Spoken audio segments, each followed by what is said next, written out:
কে বা কারে মন্তব্য করেছেন আমি তার নাম উচ্চারণ করতে চাই না, কিন্তু দুর্ভাগ্য হলো আমাদের দেশের রাজনীতিতে এমন সমস্ত অযাচিত এবং নানা ধান্দার সাথে যুক্ত মানুষ এখানে যুক্ত হয়েছেন। এটা ভারতীয় সভ্যতা, ভারতীয় রাজনীতি, ভারতীয় গণতন্ত্রের একটা বড় দুর্বলতার দিক। এই যে মানুষের অধিকার নিয়ে যে লড়াই, যেটাকে আমরা বলি রাজনীতি, রাজন্য শাসন নেই, কিন্তু তারপরও বলা হয় রাজনীতি তথা রাজাদের নীতি। রাজা মানে এটা এই অর্থে বলা হয় যে সমগ্র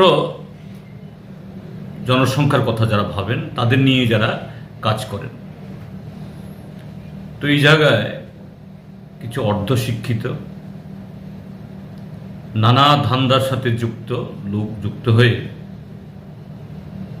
এই রাজনীতিকে, তার মানটাকে এত নিচে নামিয়ে দিয়েছে। আর ত্রিপুরাজ্য হল তার অন্যতম একটা মৃগয়া ক্ষেত্র। এটা একটা দিক। আর একটা দিক হলো সাম্প্রতিককালে এরকম যে তাচ্ছিল্য করা, কটূক্তি করা, খোঁচা দেওয়া,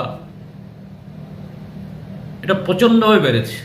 স্থান নেই, কাল নেই, পাত্র নেই,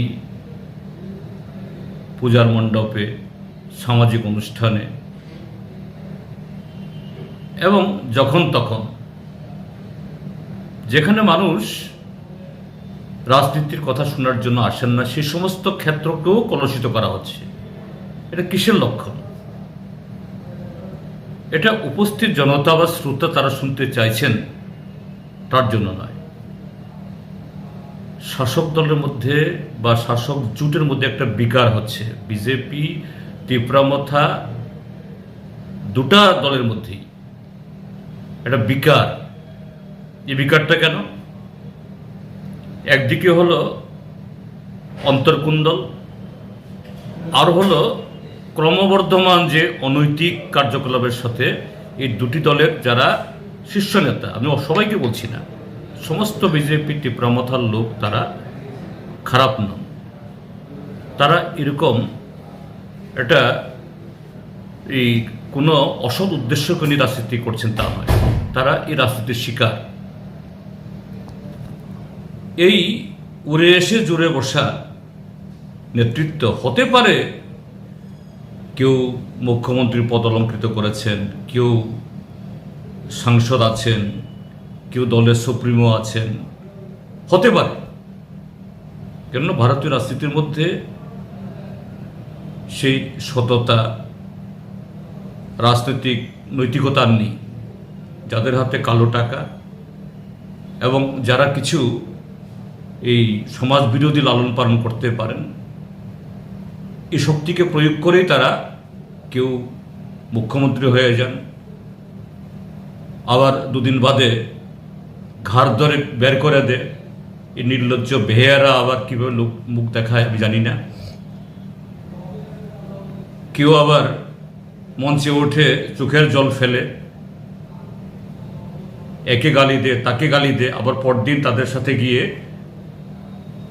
আনন্দ ফুর্তি করে। আজকে গালি দেবে, বিরোধিতা করবে, কালকে গিয়ে আবার এরা গলাগলি করে।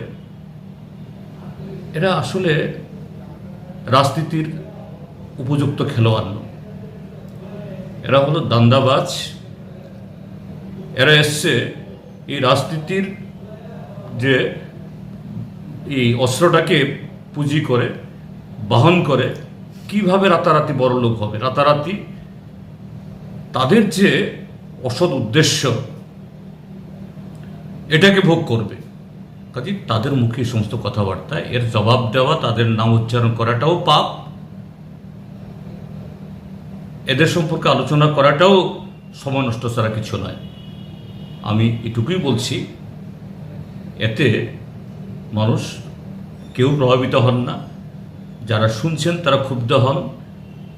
যারা সেই দলকে নানা কারণে, যে দলেই হন XYZ, হয়তোবা কোনো একটা কারণে এই দলের প্রতি আকৃষ্ট হয়েছেন, তারাও ক্রমশ দল থেকে সরে যাচ্ছেন।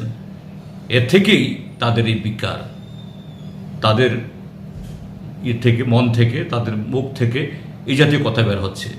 এবং তারা ঠিক এরকম ধরনের কথা বলেন যে না, অমুক আমাদের দলে যোগ দিতে চাইছে, অমুক এই করতে চাইছে, অমুক এই ত্রিপুরাজ্য চেনেন না। আসলে তারা ত্রিপুরাজ্য কেন,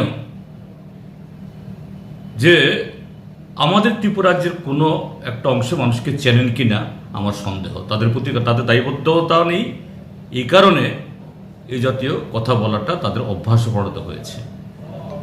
আমি ধিক্কার ছাড়া এবং তাদেরকে ইনকার করা, অর্থাৎ তাদের থেকে দূরে থাকা ছাড়া এর চেয়ে শ্রেয় ও উপযুক্ত কোনো পদক্ষেপ করা উচিত আমি মনে করি না।